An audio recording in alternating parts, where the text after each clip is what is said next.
Hello नमस्कार। तो कैसे हो आप सभी। स्वागत है आप सबका आपके अपने YouTube channel Hind study group में। तो आज हम आपके लिए इंग्लिश ग्रामर का एक और मॉक टेस्ट लेके हाजिर है। जैसा कि आपको पता है कि कंटिन्यू आपके मॉक टेस्ट चले हुए हैं, जिसमें कि आपका एचपीजी के रहता है, इंग्लिश ग्रामर रहता है और कभी कभी आपका हिंदी ग्रामर भी होता है। ठीक है, तो तीनों आपके में मॉक टेस्ट चले हुए, टर्न बाई टर्न अपलोड होते हैं और आगे जैसे ही हमें टाइम लगेगा उस हिसाब से आपके जो मैथ के और इंग्लिश के वो भी सेक्शन साथ में हम लेके आएंगे। बाकी आपको पता है कि डेली आपके मॉक टेस्ट अपलोड होते हैं, तो आपने डेली मॉक टेस्टों को अटेंड करना है। हर रोज़ वीडियो जो शाम को 7:30 बजे अपलोड होती है और आप हमारे टेलीग्राम चैनल से भी जुड़ सकते हैं, जिसका लिंक जो वो डिस्क्रिप्शन बॉक्स में दे रखा है। ठीक है, तो हिंदी का एक नया सेक्शन लेके आज हम फिर हाजिर आपके सामने। तो स्टार्ट करते हैं आज का फर्स्ट क्वेश्चन। तो आज का फर्स्ट क्वेश्चन आपका कि कृदंत प्रत्यय जो किन शब्दों के साथ जुड़ते हैं। कृदंत प्रत्यय जो किन शब्दों के साथ जुड़ते हैं। तो ये क्रिया के साथ जुड़ते हैं, सर्वनाम के साथ जुड़ते हैं, विशेषण के साथ जुड़ते हैं या संज्ञा के साथ। तो जो प्रत्यय होते हैं, एक होते हैं कृदंत प्रत्यय, ठीक है, एक होते हैं कृदंत प्रत्यय और एक होते हैं तदित प्रत्यय। ठीक है, एक आपके कृदंत प्रत्यय आ गए और एक आगे आपके तदित प्रत्यय। तो ये किन किन के साथ जुड़ते हैं। तो कृदंत प्रत्यय जो होते हैं आपके, ये जुड़ते हैं क्रिया के साथ है। ठीक है, और तदित प्रत्यय जो होते हैं ये जुड़ते हैं आपके इसके साथ, संज्ञा के साथ। ठीक है, तो कृदंत प्रत्यय जो आपके क्रिया के साथ और तदित प्रत्यय जो आपके संज्ञा के साथ जुड़ते हैं। प्रत्यय क्या होते हैं, जो शब्द के अंत में लगते हैं। ठीक है, जो शब्द के अंत में लगते हैं वो प्रत्यय होते हैं। जो शब्द के अंत में लगते हैं वो प्रत्यय हैं, और जो शब्द के शुरू में लगते हैं और जो शब्द के आरंभ में लगते हैं उन्हें क्या कहा जाता है, उपसर्ग। ठीक है, और जो शब्द के अंत में लगते हैं उन्हें प्रत्यय कहा जाता है। तो एक होते हैं कृदंत प्रत्यय, एक होते हैं तदित प्रत्यय। जो कृदंत प्रत्यय होते हैं वो क्रिया के साथ लगते हैं और जो तदित प्रत्यय होते हैं वो लगते हैं आपकी संज्ञा के साथ। तो क्वेश्चन में पूछा गया कृदंत प्रत्यय किन शब्दों के साथ जुड़ते हैं, तो ये क्रिया के साथ जुड़ते हैं। चलते हैं नेक्स्ट क्वेश्चन की ओर। नेक्स्ट क्वेश्चन है कि य र ल व कौन से व्यंजन है। ठीक है, ये अल्प प्राण है, अल्प प्राण है, महाप्राण है, अघोष है या इनमें से कोई नहीं। ये तो सबको पता है कि य र ल व। ठीक है, य र ल व अंतस्थ व्यंजन है, इतना सबको पता है। लेकिन यहाँ पे एक और इनकी वर्ग है, वो किस में आते हैं, ये अल्प प्राण में आएंगे, महाप्राण में आएंगे, अघोष में आएंगे। ठीक है, तो य र ल व, य र ल व ये जो आते हैं आपके, ये आते हैं आपके अल्प प्राण में। ठीक है, य र ल व ये आएंगे अल्प प्राण में। ठीक है, और साथ में आएंगे सघोष में। सघोष रख लो या घोष रख लो। ठीक है, य र ल व अल्प प्राण में आएंगे और सघोष या घोष में आएंगे। और जो दूसरे होते हैं आपके ऊष्म व्यंजन। ठीक है, जो दूसरे आपके रह गए ऊष्म व्यंजन, ऊष्म व्यंजन कौन कौन से, स स स और ह, ये किस में आएंगे, ये आएंगे आपके महाप्राण में। ठीक है, महाप्राण में आएंगे और साथ में किस में आएंगे, अघोष में। महाप्राण और अघोष में आएंगे। लेकिन इनमें अपना इसका ध्यान रखना ह का, ह जो है ये किस में आता है, ह जो आपका ये भी सघोष में आता है। ठीक है, इसमें एक का ध्यान रखना है कि ह जो है ये भी आपका किस में आता है, सघोष में। ह भी सघोष में। जैसे सघोष में कौन कौन से आते हैं, य र ल व ये तो आगे, और साथ में ह, ये भी किस में आएगा, ह भी आपका सघोष में आएगा। ह जो ये सघोष में होगा, लेकिन होगा क्या, रहेगा महाप्राण ही। ठीक है, इसका थोड़ा सा ध्यान रखना है। और आपके ऊष्म व्यंजन जो है स ये आते हैं आपके अघोष में। किसमें, अघोष में। और प्रत्येक व्यंजन वर्णमाला का जो पहला और दूसरा वर्ण जो है वो भी क्या होता है, आपका अघोष होता है। और व्यंजन वर्णमाला का तीसरा, चौथा और पांचवा वर्ण ये क्या होते हैं, घोष होते हैं। ठीक है, तो ये थोड़ा सा आपने ध्यान रखना। अभी आप फिलहाल इतना ही ध्यान रखिए कि आपके ये जो वर्ण य र ल व ये आते आपके किस में आएंगे, अल्प प्राण में आएंगे। ठीक है, अल्प प्राण में, और होंगे क्या, सघोष होंगे या घोष होंगे। तो चलते हैं नेक्स्ट क्वेश्चन की ओर। नेक्स्ट क्वेश्चन आपका महात्मा में कौन सी संधि है।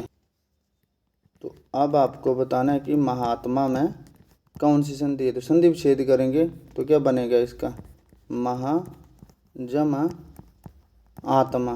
तो यहाँ से क्या आ गया, आ गया, ठीक है। और यहाँ से क्या आ गया, आ गया। जब दो स्वर आपस में मिलकर अपना रूप दीर्घ कर लेते हैं तो वहाँ पे कौन सी संधि होती है, दीर्घ कर लेते हैं या बड़ा कर लेते हैं तो वहाँ पर आपकी दीर्घ स्वर संधि होती है, ठीक है। दीर्घ संधि हो जाती है जहाँ पर दो स्वर आपस में मिलकर, जैसे यहाँ से महा, महा का आ गया, इसको लेते हैं, लास्ट वाला अक्षर को देखना, इसका लास्ट वाला देखना, इसका फर्स्ट देखना। तो यहाँ पे आ गया और आ गया, तो दो आ बड़ा आ मिलकर भी क्या बनाएंगे, आ बनाएंगे, और आ मिलकर भी क्या बनाएंगे, आ ही बनाएंगे, ठीक है। तो ये कौन सी संधि का रूल है, जब दो स्वर आपस में मिलते हैं तो अपना रूप दीर्घ कर लेते हैं, तो ये दीर्घ स्वर संधि का उदाहरण है, ठीक है। ये कौन सा उदाहरण है, दीर्घ संधि का, दीर्घ संधि। तो महात्मा में कौन सी संधि हो जाएगी, दीर्घ संधि हो जाएगी। चलते हैं नेक्स्ट क्वेश्चन की ओर।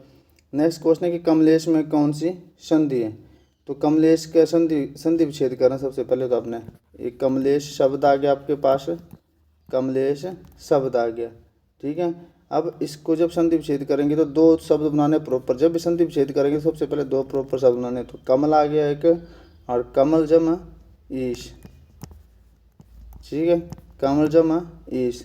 अब दो शब्द बनाए गए, अब इसका रूल कैसे कहता है, ल, लास्ट में क्या आ रहा है, अ की साउंड आ रही है ना, छोटा और ये बड़ी ई है, बड़ी ई मिलकर क्या बनाएंगे, ए बनाएंगे, ठीक है। तभी ये ए की मात्रा लगी, तभी बना ये कमलेश, कमलेश, ठीक है। और ये किस संधि का उदाहरण है आपका, ये उदाहरण है आपका गुण संधि का। कौन सी संधि जाएगी, ये गुण संधि हो जाएगी, ठीक है। तो कमलेश में कौन सी संधि आपकी, गुण स्वर संधि है। तो चलते हैं नेक्स्ट क्वेश्चन की ओर। नेक्स्ट क्वेश्चन आपका कि स्वच्छ में कौन सी संधि है। इसका सीधा एक तरीका आपने याद रखना है, पहले बताया आपको, य र ल व, ये ट्रिक है, ठीक है। इससे पहले आपका य र ल व से पहले आपका आधा वर्ण आ जाए कोई भी, जैसे यहाँ पे आ गया स्वच्छ, ठीक है, यहाँ पे आ गया आपका स्वच्छ। तो स्वच्छ आ गया तो स से पहले आधा व आ गया, ठीक है। तो ये कौन सी संधि हो जाएगी आपकी, ये हो जाएगी आपकी यण संधि। कौन सी संधि हो जाएगी, ये हो जाएगी आपकी यण संधि। स, इसकी ट्रिक याद रखो कि जो अंतस्थ व्यंजन है इससे पहले आधा वर्ण आ जाए तो वो संधि हो जाती है आपकी यण संधि।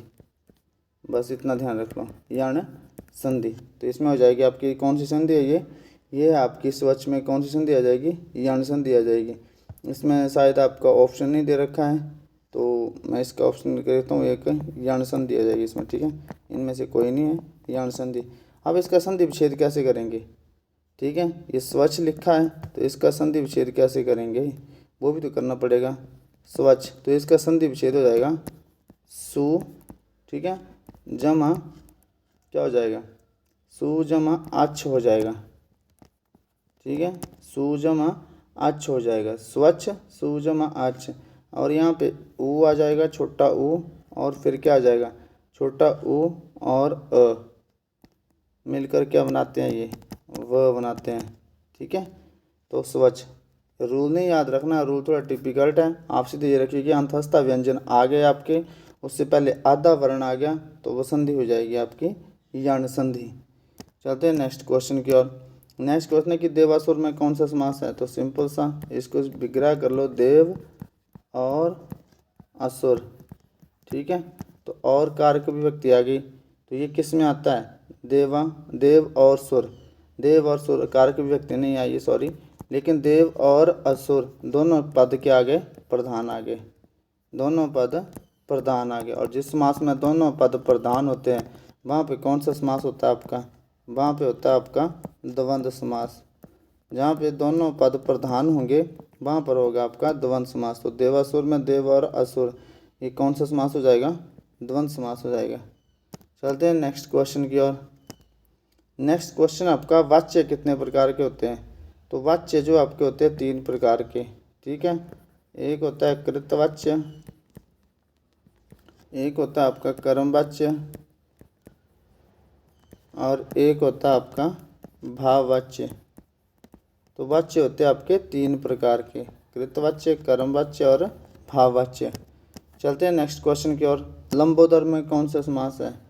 तो लंबोदर, लंबा है जिसका उदर, लंबा है जिसका उदर, किसकी बात हो रही है? अर्थात श्री गणेश की, श्री गणेश की। तो इस शब्द लंबोदर का अपना कोई अर्थ नहीं बल्कि किसी तीसरे की तरफ इशारा कर रहा है, भगवान श्री गणेश की तरफ। तो इसमें सबसे पहले देखना आपने कि समास कौन सा हो जाएगा।